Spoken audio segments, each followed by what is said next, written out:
بسم اللہ الرحمن الرحیم تلك الرسل فضلنا بعضهم على بعض منهم من كلم الله ورفع بعضهم درجات وآتينا عيسى ابن مريم البينات وأيدناه بروح القدس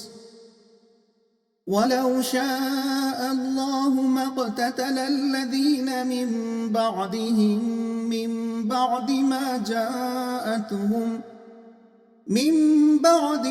جَاءَتْهُمُ الْبَيِّنَاتُ وَلَكِنِ اخْتَلَفُوا فَمِنْهُم مَّنْ آمَنَ وَمِنْهُم مَّن كَفَرَ وَلَوْ شَاءَ اللَّهُ مَا اقْتَتَلُوا وَلَكِنَّ اللَّهَ يَفْعَلُ مَا يُرِيدُ۔ مضمون: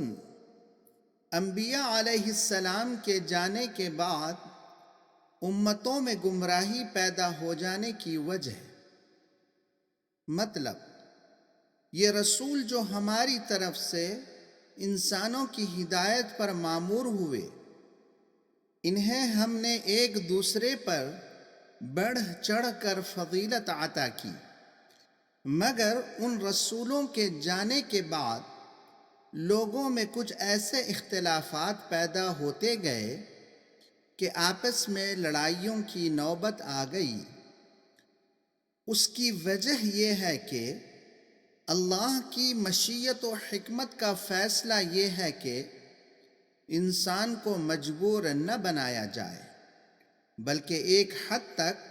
اس کو ارادے اور اختیار کی آزادی دے کر اس کا امتحان لیا جائے